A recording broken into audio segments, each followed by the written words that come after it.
수험생 여러분 안녕하세요. 2024년 제1회 전기기사 전력공학 문제를 함께 풀어보도록 하겠습니다. 자, 1번 문제부터 보시면 수력발전에 관한 문제가 나왔네요. 1년 365일 중에서 185일은 이양 이하로 내려가지 않는 유량이 뭐냐. 우리가 보통 전력공학에서 발전 파트는 중요하게 공부하지 않기 때문에 아마 발전 쪽은 좀 생소하신 분들이 많으실 텐데, 우리가 유량에 대한 얘기 중에서 그래도 기본적으로 좀 알아두시면 좋을 만한 내용이 갈수량, 자, 색을 좀 바꾸겠습니다. 자, 갈수량, 저수량, 평수량, 풍수량, 이렇게 네 가지가 있습니다. 보통 우리가 앞글자만 따서 갈, 저, 평, 풍 이렇게 많이 암기를 하시는데, 이게 이제 갈수량, 저수량, 평수량, 풍수량 이렇게 됩니다. 자, 요 기준이 뭐냐면 1년 365일 가운데서 갈수량은 최소한 355일 이상은 유지되는 양을 갈수량이라고 하고요. 그 다음에 저수량은 275일 동안은 유지되는 양, 그 다음에 185일 이상 유지되는 양, 95일 이상 유지되는 양, 이렇게 우리가 규정을 하고 있습니다. 그래서 요 날짜를 기준으로 위에서부터 355일부터 275, 185, 95인데 355일은 거의 1년 365일 비슷한 양이니까 1년 거의 대부분 유지되는 양이다. 이렇게 기억해 주시고, 여기서부터만 날짜를 좀 잘 기억해 주시면 275일만 잘 암기하시면 그 다음에는 앞에 2에서 1을 빼시고 대신 두 번째 숫자를 1을 더해 주시면 됩니다. 그래서 275에서 1 빼니까 100일이 되는 거고, 7에서 1 더해서 85일로 이렇게 외우시고요. 또 여기서 앞에서 1을 빼면 0이 돼버리겠죠. 두 번째 자리에서 1을 더하면 95일 이렇게 암기를 하시면 요 세 개 숫자는 외우기가 어렵지가 않을 겁니다. 그래서 요 숫자와 요 이름을 좀 기억해 두시고, 지금은 185일은 유지되는 그 유량이 뭐냐라는 거니까 185일이면 평수량이 돼서 바로 1번이 정답이 되겠습니다. 관련도 기출문제 보면 지금처럼 출제자가 날짜를 주고 이름을 물어볼 수도 있지만, 또는 반대로 요 갈수량이나 저수량 또는 평수량, 풍수량을 주면서 날짜를 물어볼 수도 있기 때문에 같이 외워두시면 도움이 되겠네요. 자, 이어지는 두 번째 문제를 보시면 수력발전소에서 사용되고 횡축에 1년 365일, 종축에다가는 유량을 표시하는 유황곡선이라는 것이 뭐냐 이렇게 물어봤는데요. 우리가 보통 이제 유황곡선이라고 하는 건 지금 문제에서 주어진 것처럼 횡축, 가로축에다가는 날짜를 놓은 겁니다. 그리고 세로축에다가는 유량을 표시한다는 거죠. 그래서 그래프를 이렇게 보시면 요 가로축에는 날짜, 일수를 표시합니다. 1일부터 해서 1년 365일이라는 일수를 표시를 하고, 세로축에 유량을 표시한 다음에, 자, 1년 365일 중에서 이 하천의 유량이 가장 컸을 때부터 순차적으로 표시를 하게 됩니다. 그러면 가장 유량이 컸을 때가 며칠간 유지가 됐고, 그 다음 유량은 또 며칠간 유지됐는지 그 날짜별로 유량을 표시해서 쭉 이어준 선이 바로 유황곡선인데, 유량이 가장 컸을 때부터 표시하게 되니까 바로 이렇게 그래프가 나올 수밖에 없겠죠. 위로 올라갈 수가 없겠죠. 가장 큰 순서부터 표시하기 때문에 이런 식의 그림이 나타나는 걸 유황곡선이라고 부르는 것이고요. 그걸 설명한 것을 찾아보면 방금 제가 말씀드린 것처럼 유량이 큰 것부터 순차적으로 배열했다라는 2번이 정답이 되겠습니다. 자, 이렇게 물어볼 수도 있지만 또 하나의 문제는 이 유황곡선의 기울기가 어떤 의미를 갖고 있는지도 물어볼 수가 있습니다. 자, 제가 방금 유량이 큰 순서부터 차례대로 이렇게 나열했다고 했으니까 이 그래프가 예를 들어서 자, 이렇게 완만한 그래프를 갖게 된다면 하천의 유량의 변화가 적다는 거죠. 자, 이렇게 되면은 하천 유량의 변화가 얘가 적다라고 볼 수 있는 거고요. 얘는 얘보다 상대로 기울기가 가파르니까 변화가 크다 이렇게도 볼 수 있겠네요. 그래서 만약에 유황곡선의 기울기가 완만하다 또는 기울기가 급격하다 이것이 어떤 의미를 갖고 있느냐라고도 물어볼 수 있어요. 그러면 유량의 변화가 크다, 작다 이렇게 우리가 기억해 주시면 되겠네요. 자, 이어지는 3번 문제는 이제 화력발전 문제가 되겠는데요. 화력발전소에서 가장 큰 손실을 나타내는 곳이 어디냐. 우리가 발전소에서 이제 열 손실이 발생하게 되는데 기본적으로 화력발전은 보일러가 있어야겠죠. 이 보일러에 물을 집어넣고 여기서 열을 가해서 물을 끓이게 됩니다. 그때 여기서 첫 번째 나온 증기가 과열기라고 하는 것을 거치게 되죠. 그 과열기에서 과열 증기를 만들어서 얘가 터빈이라는 기구를 돌리게 됩니다. 이게 이제 터빈이죠. 그리고 터빈 축에는 발전기가 연결되어 있고 이 터빈의 회전력으로 발전기를 회전시켜서 여기서 이제 전기를 만들어낸다. 이렇게 이해하시면 됩니다. 그러면 보일러에서 열을 받아서 물을 끓여서 증기를 만든 다음 그 증기가 과열기를 거쳐서 수분기를 뺀 과열 증기가 되고 얘가 터빈을 돌리면서 일을 하게 됩니다. 자, 그런데 이 터빈을 돌리고 나온 증기를 그냥 버리는 것이 아니고요. 이 터빈 밑에는 복수기라는 설비가 들어있죠. 이게 바로 복수기입니다.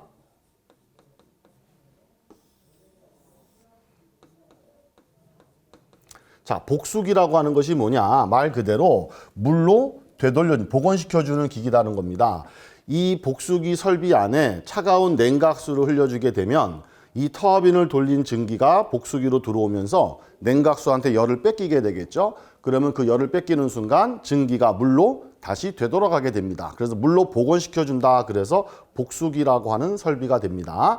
이 복수기를 통해서 물로 바꾼 것을 다시 보일러로 공급하게 되는 이런 일종의 사이클을 가지고 있는 게 바로 화력발전이에요.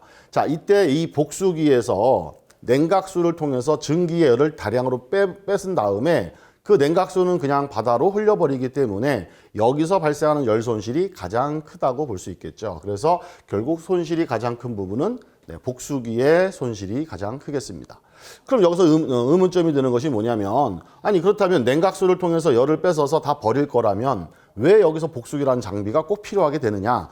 바로 이 터빈에서 나온 증기를 복수기에서 물로 바꾸는 과정에서 복수기 내부에 진공이 형성이 되고 그 진공도에 따라서 이 터빈실의 증기를 더 강력하게 빨아들이게 되는 거죠. 그러니까 한마디로 터빈의 효율을 더 높일 수 있다라고 보시면 되겠습니다. 물론 그 과정에서 이제 냉각수로 인한 열 손실이 대단히 커진다라는 것을 우리는 알 수 있겠네요. 정답은 2번이 되겠습니다.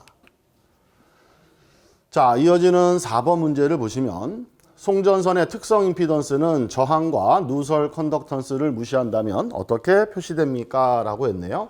우리 특성 임피던스에 관한 문제가 나오면 기본적으로 암기하셔야 될 공식이 몇 가지가 있죠.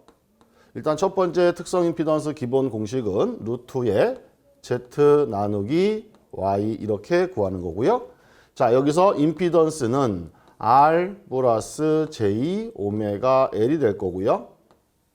어드미턴스는 G 플러스 J의 오메가 C가 되겠죠. 그럼 이렇게 구해도 결국 특성 임피던스 공식이 되겠고요. 자, 여기서 앞부분 R과 G를 생략해버리면 J 오메가도 약분해버리니까 맨 끝에 C하고 L만 남겠죠. 그래서 루트 C분의 L이라는 식으로도 구할 수 있겠고요. 자, 이때 L과 C에다가 선로정수 공식을 대입해서 계산을 하면 물론 이건 약간 근사치가 되겠습니다만 138배의 로그 R분의 D라는 식으로도 우리가 계산할 수 있겠죠. 자, 그래서 시험 문제 특성 임피던스 관련된 문제가 나오면 대표적으로 이 네 가지 공식이 돌아가면서 출제가 된다. 이렇게 보시면 됩니다. 그래서 Z와 Y 값을 가지고 구하는 방법, 선로정수 RL, CG를 모두 이용하는 방법, L과 C만을 이용하는 방법, 그 다음 로그를 이용하는 방법 이렇게 기억하시고요. 지금은 바로 L과 C를 이용해서 물어보는 거니까 이게 정답이 되겠네요. 루트 C분의 L. 그래서 1번이 정답 되겠습니다. 자, 5번. 송전선로의 보호 방식으로 지락에 대한 보호는 영상 전류를 이용하여 어떤 계전기를 동작시킵니까? 라고 했는데, 자, 지락에 대한 보호를 한답니다. 이게 지금 포인트죠. 우리가 지락사고 또는 다른 말로 접지사고라고 합니다. 자, 여러분 전력공학 공부하시면서 지락이라는 말은 바로 접지라는 말과 같다라고 알아두시고요. 지락사고 시에 발생하는 게 바로 영상분이죠. 그러면 지락과 접지와 영상은 쉽게 말하면 친한 친구 관계다 이렇게 이해하시면 됩니다. 따라서 시험 문제에 지락이나 또는 접지나 영상 이런 단어가 들어오면 그 친한 단어가 들어있는 게 정답이라고 이해하시면 돼요. 그러면 지금 지락에 대한 보호, 지락이란 말 들어있고 영상이란 단어가 들어있죠. 그러면 보기 중에도 마찬가지로 똑같은 이런 용어가 들어있는 게 정답이 된다는 거예요. 1번에 보면 선택 지락계전기, 지락이란 단어 들어있네요. 그럼 바로 1번이 정답이 됩니다. 나머지 2번, 3번, 4번은 전혀 이런 용어와 관련이 없겠죠. 그래서 이런 계전기 종류를 하나하나 깊이 있게 외운다기보다는 시험에 주로 나오는 게 가장 많이 지락이니까 지락 그러면 접지 또는 영상 이런 단어와 친숙한 걸 찾으시면 되겠습니다. 자, 이어지는 6번 문제도 같은 유형의 문제가 되겠는데요. 변전소에서 비접지 선로에 접지 보호용으로 사용되는 계전기에 영상 전류를 공급하는 것 이렇게 물어봤으니까 말로 나왔다면 얘도 마찬가지로 지락이나 접지나 영상 이런 말이 들어있는 거를 찾으시면 되는데 이게 약호로 나와 있다 보니까 우리가 이거를 좀 이름을 명확히 알아야 풀 수 있는 문제가 되겠습니다. 일단 먼저 영상 전류를 공급한다 그랬으니까 영상 전류 찾아내는 애가 있어야겠죠. 그게 바로 ZCT죠. 얘 이름이 뭐죠? 영상 변류기라고 배우셨죠. 그래서 정답은 3번이 되겠습니다. 자, 7번 보시면 송전선로와 통신선이 병행되어 있는 경우 통신 유도 장애로서 통신선에 유도되는 정전 유도 전압은 그랬습니다. 자, 정전 유도 전압입니다. 정전 유도 전압. 우리가 대표적으로 유도는 전자 유도가 있고 정전 유도가 있죠. 그 가운데서 지금 정전 유도 전압에 대해서 물어본 겁니다. 자, 일단 여기 송전선 이렇게 가고 있습니다. 여기 송전선이 이렇게 매달려 있고 이 근처에 전봇대가 이렇게 있어서 통신선이 가고 있다라고 가정합시다. 자, 송전선을 보통 전력선 이렇게 부르죠. 자, 이런 경우에 전력선, 송전선하고 통신선 사이에 이렇게 정전 용량이 형성이 되죠. 상호 정전 용량, 얘를 편의상 CAB라고 해볼게요. 보통 전력선을 A라고 가정하고 통신선을 B라고 가정한다면 AB 간에 생겼다. 그래서 CAB라고 부르고요. 그 다음에 통신선과 대지 사이에 생기는 정전 용량을 보통 CB라고 부르게 되겠죠. 이때 이 전력선, 즉 송전선의 대지 간의 대지 전압이 E라고 가정한다면 얘가 봤을 때 얘네 둘이 직렬처럼 보이는 거죠. 그러면 결국 우리가 전기 회로로 본다면 이렇게 정전 용량 두 개가 직렬처럼 형성돼 있다라고 볼 수 있는 거고요. 이때 얘가 바로 CAB, 얘가 CB가 되는 거고 이 전체 전압이 E라고 한다면 그 중에 CB에 걸린 전압을 우리가 한번 구해보자 이겁니다. 자, 직렬에서는 전압이 분배될 테니까 여기 걸린 전압을 ES라고 하고 요 ES 전압을 구해보세요 라고 하면 전압 분배 법칙에 의해서 둘을 더하죠. CAB 더하기 CB 전체 전압을 곱하시고 여기 전체 전압은 바로 요게 되겠죠. 2를 곱하시고 그 다음에 우리가 원래 전압 분배 법칙은 자기 자신께 올라가지만 정전 용량은 저항과 반대니까 자기 자신께 아니라 상대방 CAB를 올려놓으시면 요만큼이 바로 CB에 걸리는 전압이 됩니다. 그러면 CB에 걸린 전압이라는 건 얘가 CB니까 결국은 여기 걸린 전압이란 뜻이 되는 거고 이 전압이 결국 통신선에 가해지는 전압이 되겠죠. 그래서 이 전압이 너무 과도해지게 되면 통신선에서 통신 장애가 발생한다라는 것이고 이걸 우리가 정전 유도 장애 그리고 이때 이 전압을 정전 유도 전압 이렇게 부르는 겁니다. 근데 지금 이 공식을 물어보는 게 아니라 그냥 통신선 길이하고의 관계를 물어보고 있습니다. 관련도 기출문제 보면은 요 공식을 물어본 적도 많이 나오니까 공식도 여러분이 암기를 해 주셔야 되고요. 지금은 길이만 물어본 거니까 이 공식의 지금 선로 길이에 대해서는 전혀 언급하고 있지 않죠. 따라서 길이하고는 아무 관련이 없다. 그래서 4번에 통신선 길이와는 관계가 없습니다. 이렇게 기억해 주시면 좋겠고요. 그 다음에 보통 길이하고만 물어볼 수 있지만 또 기출문제 중에서는 이때 통신선에 유도되는 정전 유도 전압은 선로의 대지 전압이랑 어떤 관계냐 이렇게 물어볼 수 있어요. 그럼 대지 전압은 얘하고 무슨 관계입니까? 바로 비례 관계가 되겠죠. 그래서 길이에는 관계가 없고 대지 전압하고는 비례 관계다. 이렇게 기억을 해 주시기 바라겠고요. 자, 이거는 지금 정전 유도입니다. 그러면 전자 유도도 잠깐만 말씀을 드리면 공식만 잠깐 보도록 할게요. 우리가 전자 유도는 자속에 의해서 유도가 되는 거죠. 이때 전자 유도 전압은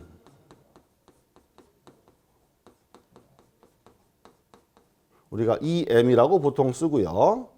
아마 배우셨을 때 이렇게 배웠죠. 오메가 M, L에다가 3I0 이렇게 공부를 하셨을 겁니다. 자, 요거는 이제 전자 유도 전압이 되는 거죠. 이때 여기 오메가는 당연히 2파이 F고요. 그렇죠? 요 오메가 각주파수니까 2파이 F가 되는 거고. 여기 M이라고 써 있는 게 바로 상호 인덕턴스죠. 상호 인덕턴스. 자, 요 L이 중요한데 요 L이 바로 병행 길이가 되는 거죠. 그렇다면은 지금은 정전 유도 전압이니까 길이하고는 관계가 없다, 무관하다 이렇게 말할 수 있겠지만 저게 정전이 아니라 전자 유도 전압이라면 길이와 무슨 관계가 됩니까? 그렇죠? 비례 관계가 된다라고 답하셔야 됩니다. 그래서 정전이냐 전자냐에 따라서 얘기가 달라진다는 거 주의해 주시고요. 그 다음에 여기 3I0라고 하는 것이 있죠. 자, I0가 바로 영상전류고 그럼 3I0가 뭐겠습니까? 얘가 지락전류가 되는 거죠. 바로 영상전류의 3배를 한 값이 지락전류가 되겠습니다. 그래서 이것도 참고로 기억해 두시면 좋겠네요.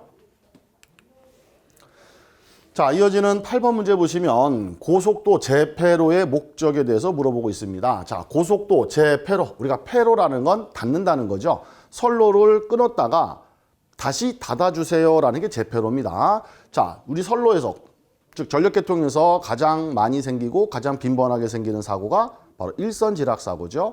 여러분 아시다시피 일선지락은 대부분 순간지락입니다. 영구지락이 아니고 일시적으로 생겼다가 자연스럽게 소멸되는 고장이 대부분이라는 거죠. 그러면 차단기가 선로를 무작정 끊어버리게 되면 정전 시간이 길어지게 되고 결국 안정도를 해치게 됩니다. 따라서 우리는 차단기를 설계할 때 대부분 순간적인 지락이 많으니까 일시적으로 지락이 감지되면 차단기를 선로를 끊었다가 자연스럽게 빠른 시간에 다시 복귀시키는 거죠. 그래서 끊었다가 다시 투입해 봤는데 아직도 지락이 감지가 된다. 그러면 다시 한번 끊었다가 좀 더 기다렸다가 다시 투입해 보는 겁니다. 이와 같이 차단기를 자동으로 끊었다 붙였다 이렇게 반복하게끔 설계를 하게 되는데 이런 방식을 바로 고속도 재폐로 방식이다라고 하는 거고요. 이렇게 함으로 인해서 우리는 정전 시간을 최소화하고 그럼으로 인해서 안정도를 향상시킨다 또는 안정도를 좋게 만든다라는 게 목적이 되겠습니다. 따라서 1번의 안정도 향상이 바로 정답이 되겠네요. 자, 이어지는 9번 문제 보니까 케이블에서 발생하는 전력 손실 나왔습니다. 자, 이거는 우리 기본적으로 많이 외웠던 거죠. 케이블도 전선이고 당연히 케이블을 사용할 때마다 열에 의해서 열 손실이 발생하더라. 이게 전력 손실인데 크게 3가지가 있죠. 케이블 심선에서 발생하는, 즉 케이블에 들어있는 도체에서 발생하는 저항손이 있고요. 그 다음에 케이블 도체를 감싸고 있는 절연체에서 발생하는 유전체 손이 있고요. 케이블을 보호해주는 외장에서 발생하는 시스손이라는 게 있죠. 자, 요 시스손은 시험에서 연피손이라고도 잘 나오죠. 그래서 연피손, 시스손 같이 암기해 두시면 좋겠습니다. 그러면 해당 없는 거는 바로 철손이 되겠죠. 우리 철손 그러면 대표적으로 이제 변압기에서 생기는 손실이지 케이블하고는 관련이 없겠습니다. 그리고 참고로 유전체손 그러면 유전체손 그러면 얘는 주파수에 비례하고 전압 제곱에 비례해서 발생한다라는 것도 좀 기억해 두시면 좋겠고요. 그 다음에 시스손이나 연피손은 바로 자속에 의해서 전압이 유도가 되고 그 때문에 와류라고 하는 맴돌이 전류가 생겨서 유도가 되는 손실이 생기는 거죠. 그 자속에 의해서 전압이 유도되는 과정을 우리가 전자유도작용이라고 합니다. 그래서 시험 문제에는 연피선 또는 시스손이 발생하는 원인이 뭐냐 이렇게도 물어볼 수 있어요. 그러면 전자유도작용을 답해 주시면 되겠습니다. 그리고 저항손은 당연히 이제 주울손에 의해서 발생하는 거니까 얘는 I 제곱의 R만큼 손실이 생긴다라는 거죠. 자, 이어지는 10번. 한 상의 대지 정전 용량이 C고요. 주파수 F인 삼상 송전선에 소호 리액터 공진탭에서 리액턴스가 몇 오음이냐. 단 소호 리액터를 접속하는 변압기 리액턴스가 XT라고 줬습니다. 일단 우리가 소호 리액터 접지 그러면 기본적으로 지락사고 시의 아크를 소멸해 준다. 어떤 원리? 바로 병렬 공진의 원리를 이용한다라는 거 기억해 주시기 바라고요. 그때 소호 리액터의 크기, 리액턴스 크기는 보통 오메가 L이라고 하고요. 얘는 3배의 오메가 C분의 1 마이너스 3분의 XT 이렇게 되죠. 그래서 요 XT가 바로 변압기의 리액턴스고요. 요 변압기 리액턴스를 고려하지 않으면 여기를 빼버리시면 되는 거고 고려하라 그러면 빼주시면 됩니다. 그래서 정답은 2번 되겠고요. 특히 이 소호 리액터에서 리액턴스 크기를 물어보는 거 하고 소호 리액터 크기죠. 그 다음에 인덕턴스 크기를 물어볼 때가 있습니다. 요거는 소호 리액턴스의 리액턴스 크기고요. 한마디로 오hm 값이죠. 오hm 값. 요 계산된 요게 바로 오hm 값이고요. 자, 소호 리액터에서 인덕턴스 크기를 구하라. 이렇게 나올 때가 있습니다. 다시 말하면 L을 구하라는 얘기죠. L. 그러면 요 위식에서 우리가 L을 구하려면 오메가로 나눠야 되니까 전부 다 오메가로 나눠야 되겠네요. 그러면 3. 원래 오메가가 하나 있었으니까 오메가 제곱 C분의 1이 될 거고요. 마이너스 얘도 오메가로 나눠야 되겠죠. 3오메가분의 XT 이렇게 되겠네요. 얘는 인덕턴스니까 단위가 헨리 이렇게 나와야 되겠죠. 그래서 같은 소호 리액터라도 리액턴스를 물어보느냐 인덕턴스를 물어보느냐 두 가지를 좀 구분을 잘 해주시기 바랍니다. 지금은 리액턴스니까 그대로 2번이 정답 되겠네요. 자, 이어지는 11번 보시면 동작 전류 크기에 관계없이 일정한 시간에 동작하는 특성을 가진 계전기라고 했네요. 우리가 계전기는 동작하는 시간에 따라서 순환시, 정한시, 그다음 반환시와 반환시, 정한시 네 가지로 구분하죠. 일단 순환시 계전기 그러면 어떤 특징이 나옵니까? 무조건 즉시 동작한다 또는 고속으로 동작한다 이런 단어가 들어가면 순환시입니다. 그래서 동작전 이상의 전류가 발생하면 즉시 또는 고속으로 동작한다. 이런 얘기 나오면 순환시고요. 정한시가 바로 정해진 시간 또는 일정한 시간에 동작하는 게 정한시죠. 그럼 정답은 2번이 되겠습니다. 그럼 반환시는 뭐가 되겠어요? 반환시는 동작 전류가 작을 때는 동작 시간이 길어지고 그 다음에 동작 전류가 클 때는 계전기가 동작하는 시간을 짧게 둬서 빨리 동작하게 만든 반비례 특성을 가지고 있는 게 바로 반환시가 되겠고요. 반환시, 정한시는 반환시랑 정한시를 말 그대로 섞어 놓은 거죠. 두 가지 특성을 섞어서 만든 것이 반환시, 정한시 이렇게 보면 됩니다. 그래서 시험 문제를 접하셨을 때 이렇게 일정한 시간에 동작한다 또는 정해진 시간이라고 나올 수 있어요. 일정한 시간, 정해진 시간 이런 말 나오면 정한시, 뭔가 즉시 동작한다 또는 고속이다 이런 단어 나오면 순환시, 뭔가 반대로 반비례 특성을 나타낸다 그러면 반환시 이렇게 기억해 주시면 되겠네요. 12번 전력 원선도에서 구할 수 없는 것 그랬습니다. 우리 전력 원선도 배울 때 주로 시험에 나오는 것이 한 3가지 정도 기억하시면 된다 그랬어요. 자, 전력 원선도에서 우리가 원을 그릴 때 가로축과 세로축이 나타내는 거 뭐죠? 자, 원선도에서 가로축, 세로축이 나타내는 거. 일단 가로축이 나타내는 게 유효 전력. 세로축이 나타내는 게 무효전력. 요걸 기억해 두시고, 두 번째로는 원선도를 그릴 때, 즉 원을 그리기 위해서 우린 반지름을 알아야 되겠죠. 원선도의 반지름을 구하라. 이렇게 나오면 B분의 ES, ER로 구하면 되죠. ES는 당연히 송전단 전압, ER은 수전단 전압. 여기 B는 우리가 일반 회로 정수, 4단자 정수 A, B, C, D 할 때 그 B가 되는 겁니다.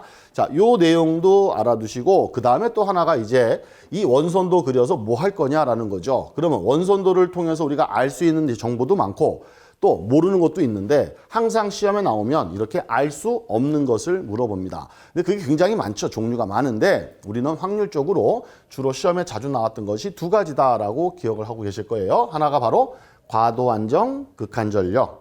그 다음 두 번째가 코로나 손실이죠.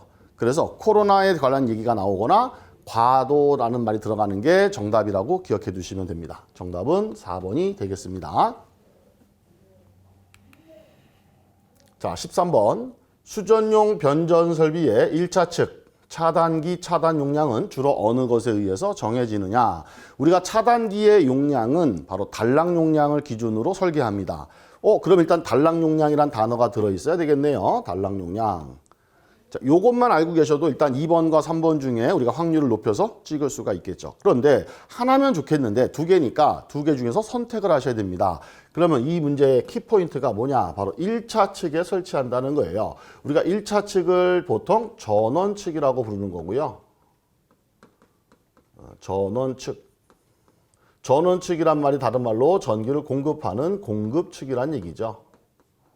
네, 그래서 1차 측에 차단기를 설치할 거니까 당연히 전원 측이나 공급 측의 용량이 중요하겠죠. 그래서 공급 측에 대한 단락 용량이다. 3번 정답 되겠습니다. 자, 이어지는 14번. 전격 전압이 7.2kV, 전격 차단 용량이 100메가, 삼상 차단기에서 전격 차단 전류는 얼마냐?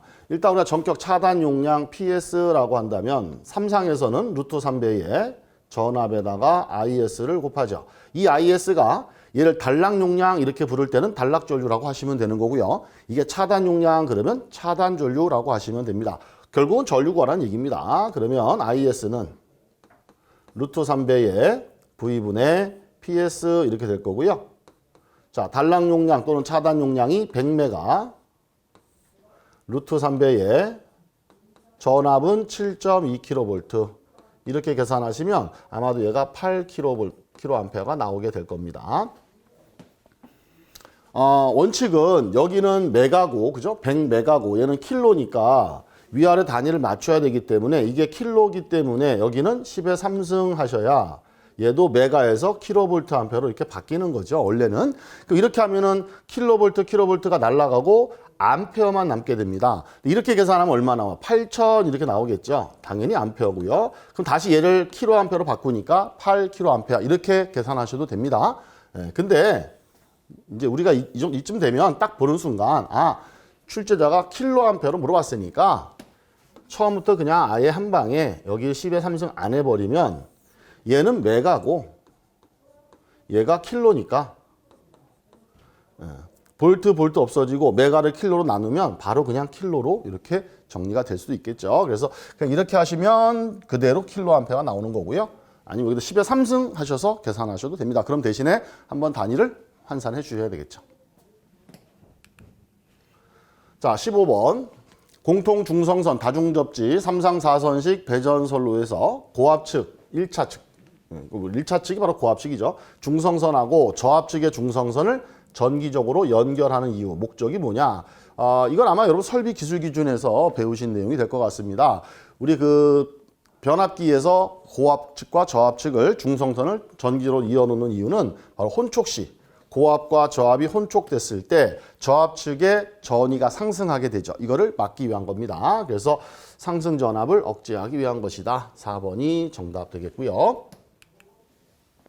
16번 저압 망상식 배전 방식의 장점이 아닌 것 그랬습니다. 우리 망상식이라고도 하고 또는 네트워크 방식 이렇게 시험에 나올 수도 있죠. 여기 뭐 영어로 써 있습니다만 네트워크 망상식 같은 말입니다. 자, 망상식에서 망자는 그물 망자죠.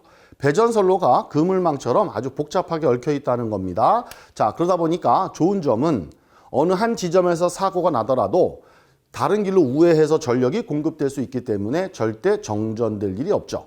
자, 정전이 안 되니까 신뢰도가 높아집니다. 그래서 무정전이 가능하고요. 신뢰도가 가장 높은 장점을 가지고 있고요. 그다음 부하들이 분산되기 때문에 당연히 전압 변동도 적고요. 여기 없지만 손실도 적고요. 그다음에 전압 강화도 적게 생깁니다. 그리고 부하의 변화에 대해서 우리가 융통성 있게 양호하게 전력을 공급할 수 있다는 장점을 가지고 있어요. 대신 단점이 뭐가 있습니까? 첫 번째, 비싸죠. 건설비가 비싸다는 거. 두 번째, 바로 감전 사고의 위험성이 커지게 됩니다. 1번에 보면 감전 사고가 줄어든다라고 돼 있는데 그게 아니라 반대로 증가한다라고 봐야 되겠죠. 그래서 이렇게 출제될 때가 있고요. 이게 다른 말로는 인축의 접촉 사고가 증가한다 이렇게도 나올 수 있습니다. 인축의 접촉 사고라는 건 결국 뭡니까? 인축, 사람이나 가축들이 배전선에 접촉될 위험이 크다는 거니까 그게 바로 줄여서 말하면 감전 사고가 되는 겁니다. 그래서 요 1번이 줄어든다가 아니라 늘어난다 또는 증가한다 이렇게 나와야 맞는 답이 되겠습니다. 그래서 틀린 것은 1번이 되겠네요. 자, 이어지는 17번 문제를 보시면 조금 흔한 문제는 아니고 약간 좀 드물게 출제됐던 유형의 문제인데, 자, 이런 유형의 문제도 있구나라는 거를 여러분이 한번 좀 이번 경험을 통해서 도움이 됐으면 좋겠습니다. 자, 문제를 보시면 파동 임피던스가 500이랍니다. 자, 일단 파동 임피던스는 바로 특성 임피던스와 같은 거죠. 그러면 Z0라고 보시면 되겠고요. 얘가 500이란 얘기입니다.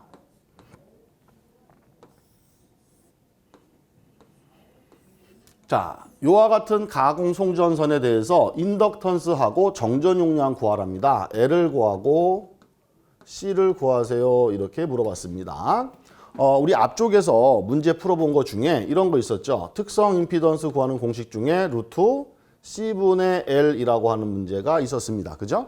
자, 이렇게 되는 공식을 가지고 이 특성 임피던스가 500이라고 주고 L이나 C를 구하려면 둘 중에 하나는 줘야죠. 그렇죠? 출제자가 L 값을 주든지 아니면 C 값을 주든지 하나를 줘야 우리가 구할 수 있지 않겠습니까? 미지수가 두 개가 되면 안 되잖아요. 그죠? 그런데 지금은 그냥 오롯이 특성 임피던스만 달랑 주고 이거 하나만 가지고 L과 C를 구하랍니다. 그러면 얘만 안다 그래서 L, C를 알 수는 없지 않습니까? 얘는 이 공식 가지고는 풀 수 없다라는 겁니다.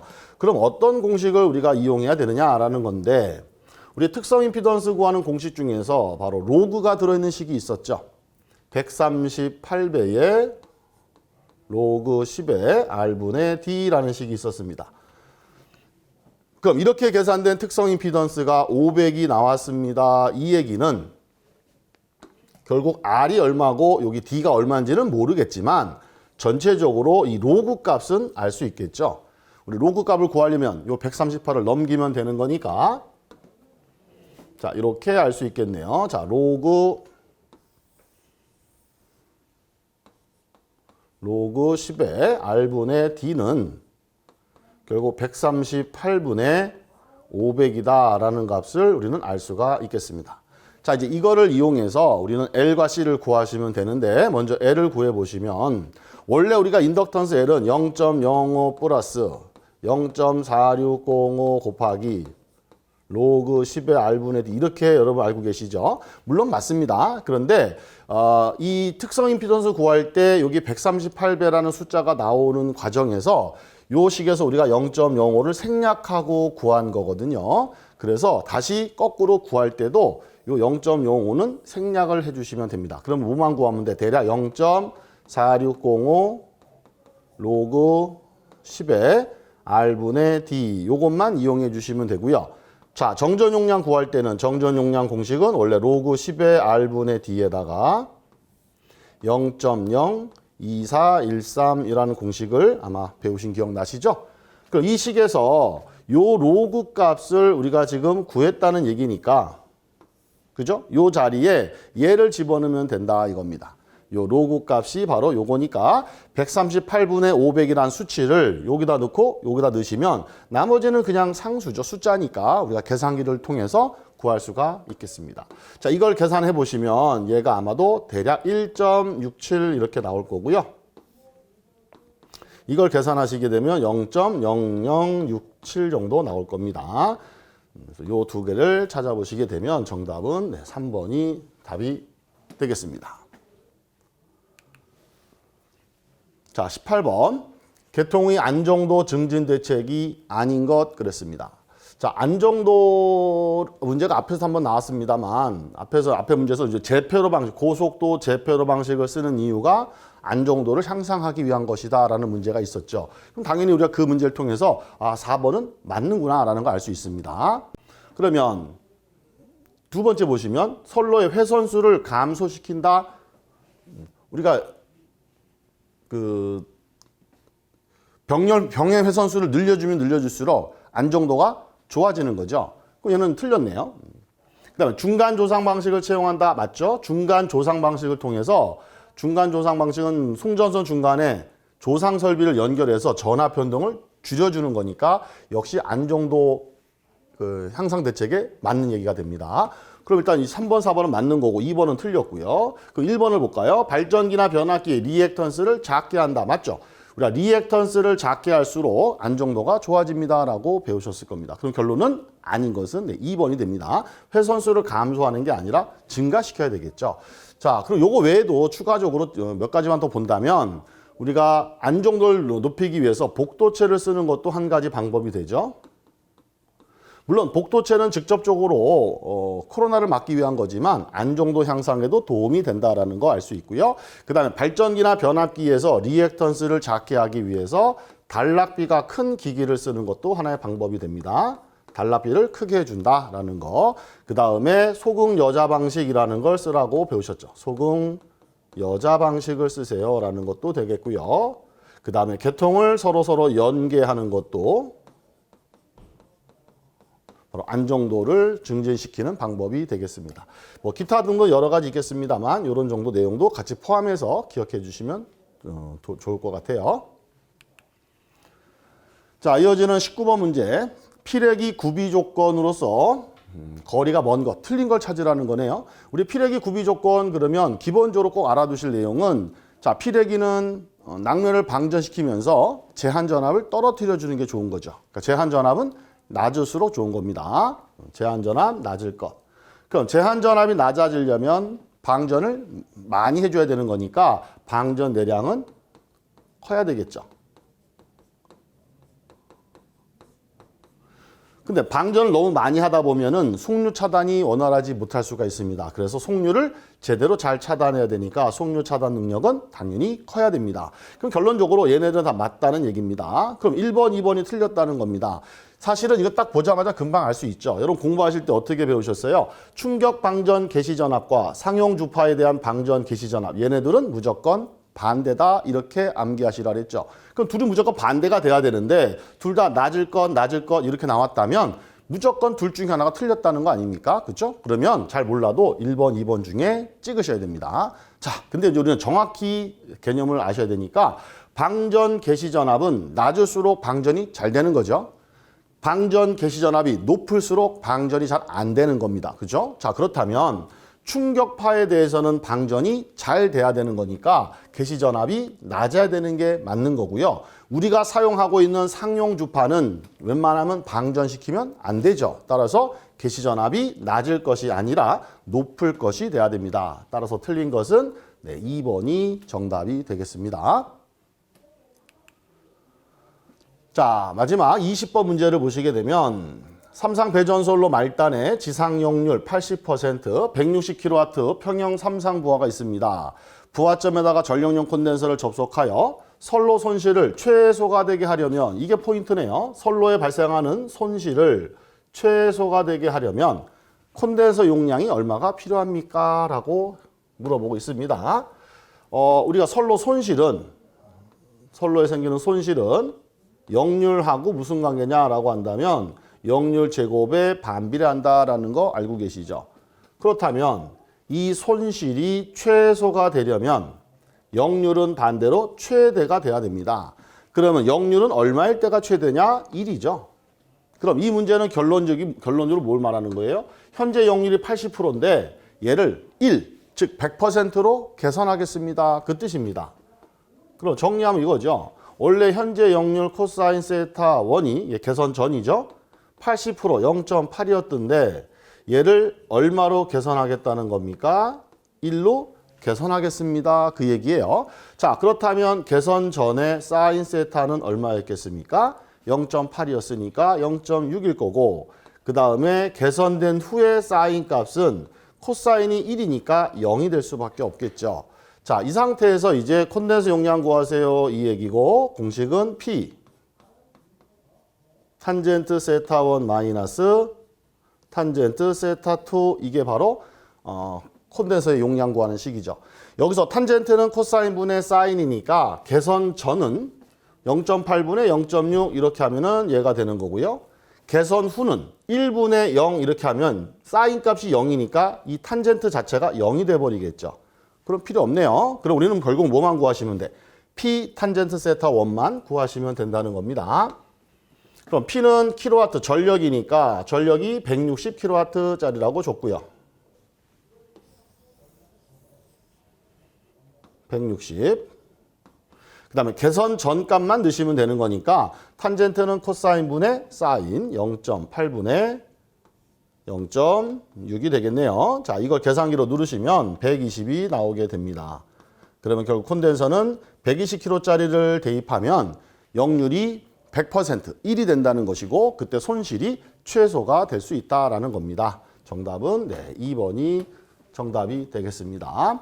자, 이렇게 해서 이번 1회차 CBT 문제에서 전력공학 문제를 함께 풀어봤습니다. 자, 지금은 뭐 아시는 바와 같이 시험이 CBT로 바뀌면서 매번 시험 문제가 달라지고 있습니다. 그렇기 때문에 우리가 많은 문제를 접해보시고 되도록이면 많이 풀어보시는 것이 가장 유리한 방법이니까요. 지금 학습하고 계시는 교재에 대해서 문제도 다량으로 풀어보시고 그리고 함께 같이 풀어봤던 20문제도 참고로 한번 봐두시면 도움이 되실 것 같아요. 자, 여러분의 합격을 기원하면서 강의를 마치도록 하겠습니다. 수고하셨습니다. 수험생 여러분 고생 많으셨습니다.